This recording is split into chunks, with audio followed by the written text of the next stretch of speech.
नमस्कार, स्वागत है आप सभी का। आपके साथ मैं हूं पुनीत। क्या शिवराज सरकार पूरे कर पाएगी 5 साल? क्या कांग्रेस फिर से लौटेगी सत्ता में? आखिर क्या होगा बीजेपी में सिंधिया का हाल? उपचुनाव के नतीजे लिखेंगे सूबे की तकदीर। चुनाव की तारीखों के ऐलान के बाद अब जनता के हाथ में पूरी बाजी है। कौन कितना दम दिखाएगा, किसका वादा जनता को भरमाएगा या भाएगा? चुनावी चौकल्लस में हर दिन दिखाएंगे आपको कहां किसकी कितनी तैयारी। जनता का दिल जीतने की लड़ाई में कौन कहां किस पर पड़ रहा भारी। शुरू करते हैं चुनावी चौकल्लस।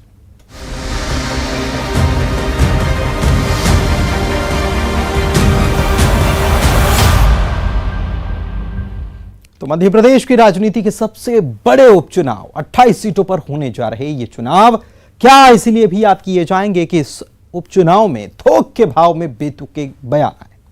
राज्यसभा सांसद ज्योतिरादित्य सिंधिया जो कुछ महीने पहले तक खुद को शेर बता रहे थे, अब खुद को कौवा कह गए हैं। किसान कांग्रेस के प्रदेश अध्यक्ष दिनेश गुर्जर की भी सुनिए। इन्होंने सीएम शिवराज को गरीब घर का कह दिया। हालांकि बीजेपी ने कांग्रेस से आए इस बयान का माइलेज लेना शुरू भी कर दिया। उधर एक अनोखी मांग पहुंची है चुनाव आयोग। कांग्रेस विधायक कुणाल चौधरी ने यह मांग रखी है कि पोहरी से उम्मीदवार सुरेश राठखेड़ा का नार्को टेस्ट करवा लिया जाए। और एक जुदा तस्वीर करैरा से भी। यहां पर बीजेपी उम्मीदवार जसवंत जाटव वोटर से मांग रही हैं माफी कि अब कोई हिसाब मत निकाल लेना।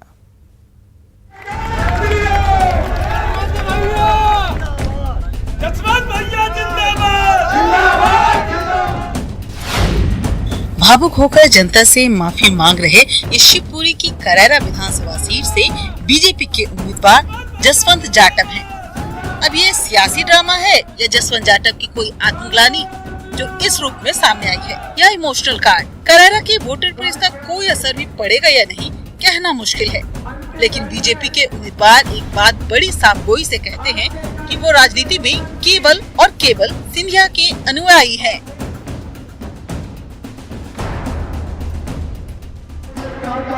आपने 2018 में महाराज साहब के आशीर्वाद से आपने भरपूर समर्थन दिया था। 15,000 वोटों से आपने करैरा विधानसभा से जिताने का काम किया था। मेरे 15 महीने के कार्यकाल में जाने अनजाने में मुझसे कोई भूल हो गई हो, मुझसे कोई गलती हो गई हो तो आप मुझे माफ करेंगे। मैं तो महाराज साहब का अनुयायी हूँ, महाराज साहब का सच्चा सिपाही हूँ। मेरी तरफ तो नहीं, लेकिन एक तरफ जैसे एक आदेश का पालन जसवंत जाटव ने किया है और जीवन का आदेश का पालन करता रहूंगा। आप लोगों की सेवा में मैं निरंतर लगा रहूं। मुझसे कोई भूल ना हो पाए, मुझसे कोई चूक ना हो पाए। आगामी जीवन में मैं भरोसा करूंगा। शिवपुरी की पोहरी विधानसभा सीट में सभा को संबोधित कर रहे थे सिंधिया। याद होगा आपको, एमपी में सत्ता परिवर्तन के बाद सिंधिया के शुरुआती बयानों में उन्होंने खुद को टाइगर बताया था, तो सिंधिया ने चुनाव में कौवे की भी एंट्री दिला दी।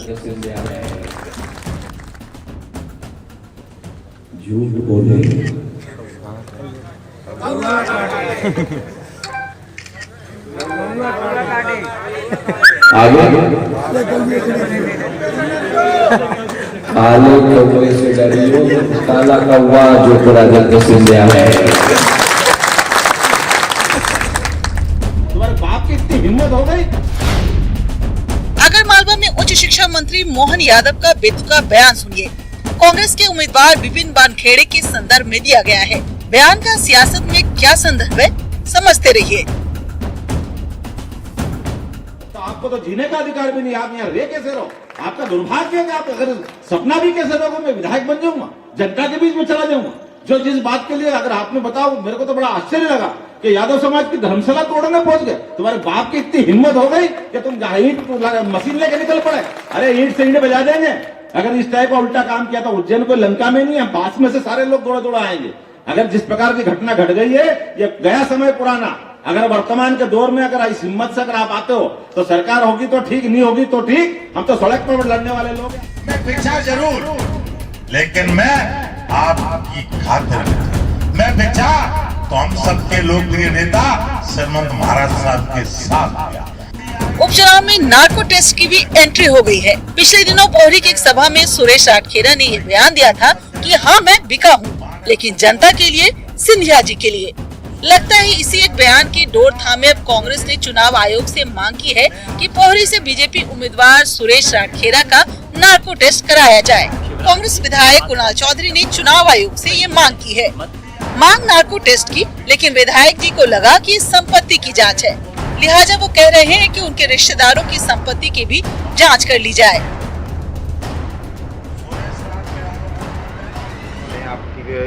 चुनाव आयोग से नार्को टेस्ट कराने की मांग की है। बिल्कुल करा ले, कोई दिक्कत नहीं। मेरे पास हो, मेरे घर छापा डाल लो, दिखवा लो, खाते दिखवा लो, रिश्तेदार के दिखवा लो, कहीं कोई दिक्कत नहीं भाई साहब। मेरे रिश्तेदार है, खाते दिखवा लो, मेरे खाता दिखवा लो, और मेरा घर है और गाँव में 2 जगह मैं रहता हूँ, दोनों जगह आप छापे बुलवा लो, दिखवा लो मेरे यहाँ। ऐसा है तो कोई दिक्कत नहीं। अगर सियासी दलों का मकसद वोटर का मनोरंजन है तो कमाल की संवाद अदायगी है और ये वोटर को भरपूर मजा भी दे रही है। लेकिन मुद्दों की बात पर ना आकर क्या बेतुके बयानों से जीत जाएंगे चुनाव? Bureau report, news 18, Madhya Pradesh, Chhattisgarh. तो उपचुनाव जब सामने है तो बयान पर बयान आ रहे हैं। एक बयान ये भी आया कि ऐसी एक्टिंग चल रही है कि एक्टर्स शर्मा जाएं। देख लेना चाहिए मध्य प्रदेश की सियासत को, एक्टर्स को भी। अभी बयान सुने आपने, अब सियासी तमाशा देखिए, वो रंग देखिए चुनाव के जो अमूमन 5 साल में एक ही दफा देखने को मिलते हैं। वो तो उपचुनाव है, लिहाजा आपको 18 महीने बाद ही ये तस्वीरें देखने को मिल गई हैं। वोट के लिए कुछ भी करेगा, अंदाज बिल्कुल यही है। सुबासरा सीट पर कांग्रेस के उम्मीदवार राकेश पाटीदार गोबर लीपने लगे कि कोई कोर कसर बाकी न रह जाए। सुर्खी में पारुल साहू ने किया सीधा वोटर की रसोई का रुख कि रसोई के रास्ते ही वोटर के दिल में जगह बन जाए। बाकी उपचुनाव वाली सीटों पर खड़े उम्मीदवारों के दंडवत हो जाने की तस्वीरें भी खूब चर्चा में हैं। कहा तो यह भी जाता है कि किसी का दिल जीतना हो तो पेट के जरिए जीता जाता है। तो पारुल साहू भी क्या यही कर रही हैं? देखिए तो जरा उम्मीदवारों का अंदाज़े बयां कैसा है मैदान में।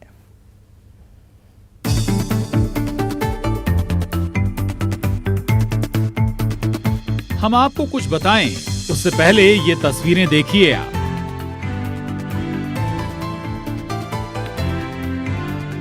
आप कहेंगे इसमें खास क्या है? वैसे तो इसमें कुछ भी खास नहीं। ग्रामीण क्षेत्रों के घरों में गोबर लीपना अभी भी बहुत आम है, लेकिन जो श्रीमान गोबर लीप रहे हैं उनके बारे में आपको बताएं उससे पहले ये भी जान लीजिए कि मध्य प्रदेश में जहां जहां उपचुनाव हो रहे हैं ये क्षेत्र भी उनमें से ही एक है। अब तो आप पूरा माजरा समझ ही गए होंगे। तस्वीरें मंदसौर के सुवासरा विधानसभा क्षेत्र की हैं और गांव में एक आंगन में गोबर लीपने वाले कोई और नहीं बल्कि सुवासरा से कांग्रेस उम्मीदवार राकेश पाटीदार हैं।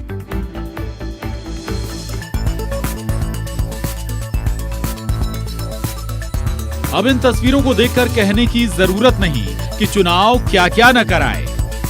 सुवासरा में वैसे भी किसान और ग्रामीण मतदाताओं की संख्या अच्छी खासी है। ऐसे में उन्हें लुभाने का इससे अच्छा तरीका और क्या हो सकता है। तो चुनावी सीजन में आपको नेताओं की जमीन पसंदगी या जमीन से जुड़ाव अक्सर देखने को मिल जाएगा।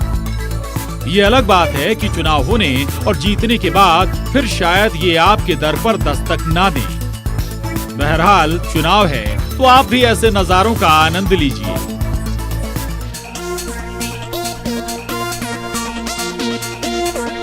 हालांकि ये अंदाज किसी एक दल या किसी एक उम्मीदवार का हो ऐसा बिल्कुल भी नहीं है।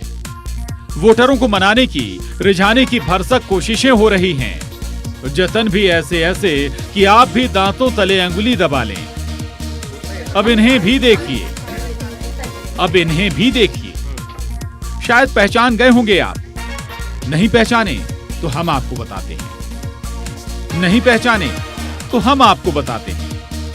ये हैं सुर्खी विधानसभा से कांग्रेस उम्मीदवार पारुल साहू। हाल ही में इन्होंने बीजेपी छोड़ कांग्रेस ज्वाइन की और सुर्खी विधानसभा से कांग्रेस की उम्मीदवार बन गई। लेकिन उम्मीदवारी भर से थोड़े ही काम बनने वाला है। उम्मीदवारों को अपने कार्यकर्ताओं के वोटरों के दिल में जगह बनानी होगी। इसका भी पारुल साहू ने नायाब तरीका खोज लिया। पारुल सुर्खी विधानसभा के जैसी नगर में होने वाली एक सभा की तैयारियों का जायजा लेने पहुंची थी। इसी दौरान वो अपनी पार्टी के कार्यकर्ता के घर जा पहुंची। घर ही नहीं पहुंची बल्कि कार्यकर्ता के यहां पहुंचकर अपने हाथों से खाना बनाया और कार्यकर्ता के पूरे परिवार को खिलाया भी और उनके साथ बैठकर खुद खाया भी। कहते हैं ना, इंसान के पेट के रास्ते ही दिल तक पहुंचा जा सकता है और कार्यकर्ता के दिल में जगह बनाना इसलिए भी जरूरी है। आखिर यही तो आपके लिए जमीन पर पसीना बहाएगा। तो जनाब, चुनावी सीजन में ही दिखने वाले सियासतदानों के ये खास रंग, खास अंदाज आपको आनंदित जरूर कर रहे होंगे। वैसे एक बात तय है कि ऐसे नजारे आपको चुनाव तक बहुत देखने को मिलेंगे। और अगर कहीं आप उपचुनाव वाली विधानसभा में रहते हैं तो ताज्जुब मत करिएगा कि किसी दल का उम्मीदवार आपके घर आकर दिवाली से पहले सफाई कर जाए या फिर आपके घर में आपको चाय बनाकर पिला जाए। Bureau report, news 18, Madhya Pradesh, Chhattisgarh. तो चुनावी चकल्ला साहब देख रहे हैं, लेकिन फिलहाल सियासत के कई दांव अभी और आपको दिखाएंगे। करिए सिर्फ थोड़ा सा इंतजार, हम हाजिर होंगे इस छोटे से ब्रेक के बाद। ब्रेक के बाद आपका स्वागत है। चलिए आगे बढ़ते हैं। चुनावी चकल्ला साहब देख रहे हैं, जाएं तो जाएं कहां। अब जरा इन सियासी तमाशों से ब्रेक लेकर वोटर की भी आप सुन लीजिए। शिवपुरी जिले की करैरा विधानसभा सीट के करीब 2 दर्जन गांवों के वोटर्स की उलझन क्या है। असल में ये सभी लोग गांव के लगते तो हैं शिवपुरी जिले के करैरा विधानसभा में, लेकिन इनका जिला मुख्यालय दतिया पड़ जाता है और ऐसे में ये वोट जो है करैरा विधानसभा के लिए देते हैं, लेकिन इन्हें कई सारे सरकारी काम के लिए दतिया का रुख करना पड़ जाता है। और होता वही है कि बीच में झूल रहे इन वोटर्स की सुनवाई ना तो करैरा में होती है ना दतिया में होती है। 24 गांवों की चकल्लस कैसी है दिखाते हैं आपको।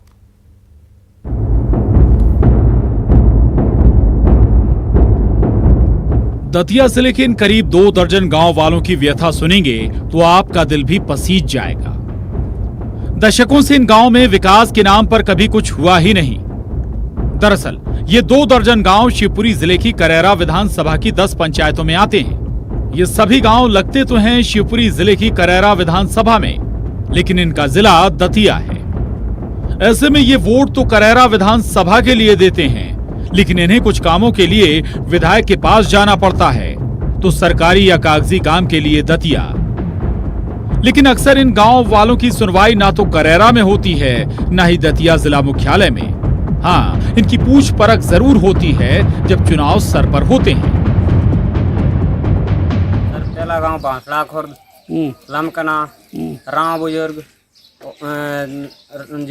बड़गूर, गोंगारी, टोड़ा पमार, किशनगढ़, सेंदौरा, ऐसे 24 गांव है सर। तो इनमें क्या वोट इनका करैरा विधानसभा में पड़ता है? सर वोट करैरा गिरती है और सारा काम इनका दतिया होता है। तो दतिया की जैसे किसी भी अधिकारी या नेता लोग के पास जाते हैं तो वो टाल देते हैं, क्योंकि वोट हमारे इधर जाते हैं तो वो इस उम्मीद से रहते हैं कि जी अपने काम में कुछ आते नहीं है, इनका क्यों काम करें। तो इसकी वजह से यहाँ विकास कार्य ठप्प है इन गाँव में। सर पूरा विकास 1% विकास नहीं है। अभी आप देख सकते हो इधर केवल भी नहीं है। विधानसभा हमारी करैरा है तो दतिया हमारे सारे काम होते हैं। अब परेशानी ये है सर, करैरा जाएंगे ना करैरा हम विधायक सुनता है ना कोई, ना हम किसी को जानते हैं। और हमारा ये नजदीक पड़ता है दतिया, तो हम यही सोच रहे हैं कि दतिया हमारी विधानसभा। इनके हालात ऐसे कि ना इधर के ना उधर के।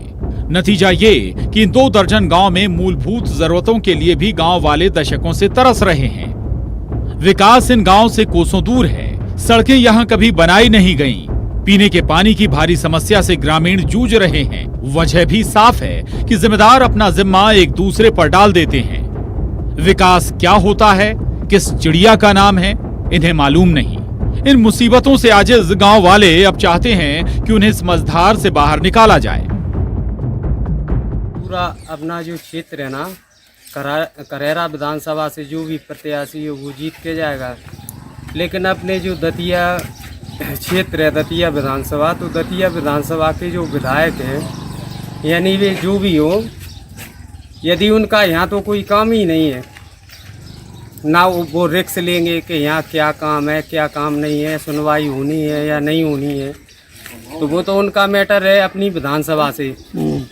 अब यहाँ विधानसभा करेरा लगती तो करेरा में तो जो अन्य काम है वो तो पूरे दतिया में ऑलरेडी। वोट हमारे इधर कर रहे थे, कुछ काम नहीं होते ही हमारा। अभी तो MLA दे के बनता ही उधर जा सोते काम नहीं होते। तो MLA जीतने के बाद में इस गांव की तरफ रुख करते हैं? काय हम आते ही देख जाते चले जाते, काम कछु होते नहीं हमारे। अच्छा, और दतिया के आते हैं इधर? नहीं। इधर कांग्रेस इन 24 गांवों के लोगों की मदद के लिए, इनकी परेशानियों के अंत के लिए शिवराज सरकार से अपील कर रही है।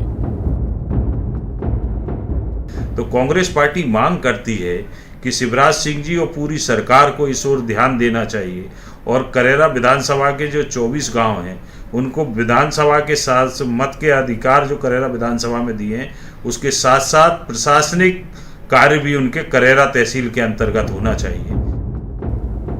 तो बीजेपी गांव वालों की इस परेशानी से रूबरू है। वो दावा करती है कि 24 गांव वालों की मदद के लिए पार्टी के चुने गए जनप्रतिनिधि हमेशा मदद के लिए तैयार रहते हैं। इनकी सभी परेशानियों का जल्द अंत होगा, इसके लिए प्रोसेस भी जारी है।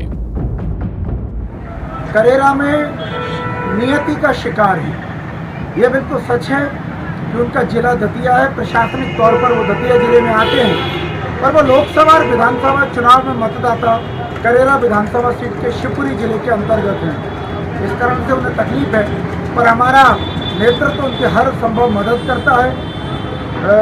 करेरा में हमारे प्रदेश के महामंत्री पूर्व विधायक रणवीर सिंह रावत जी, रमेश खटीक जी और वर्तमान में चुनाव लड़ रहे जसवंत सिंह जी जैसे तमाम नेता हैं जो उनकी मदद के लिए सदैव तत्पर रहते हैं। और वहाँ दतिया जिले में डॉक्टर नरोत्तम मिश्रा जी जैसा बड़े हृदय का, विशाल हृदय का नेता उनकी अगवानी के लिए सदैव तत्पर रहता है।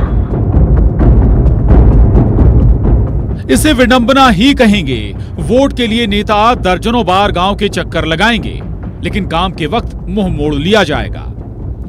आखिर ये गांव भी है तो मध्य प्रदेश का हिस्सा ही, तो फिर इन्हें विकास से महरूम क्यों रखा जाए। शिवपुरी से अशोक अग्रवाल, न्यूज़ 18, मध्य प्रदेश, छत्तीसगढ़।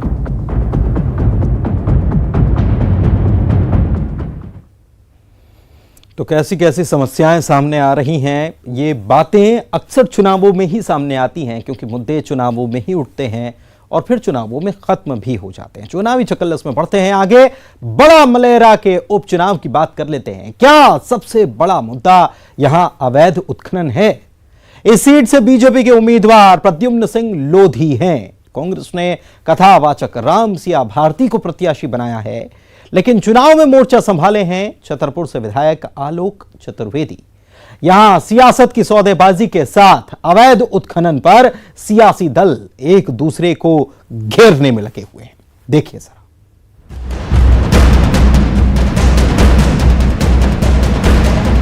बड़ा मलहरा विधानसभा सीट पर उपचुनाव से पहले जबरदस्त बयानबाजी और आरोपों की बौछारें शुरू हो गई हैं। दोनों तरफ से लगने वाले आरोप भी बेहद गंभीर किस्म के। कांग्रेस की तरफ से हमले और आरोप लगाने का जिम्मा संभाले हैं विधायक आलोक चतुर्वेदी।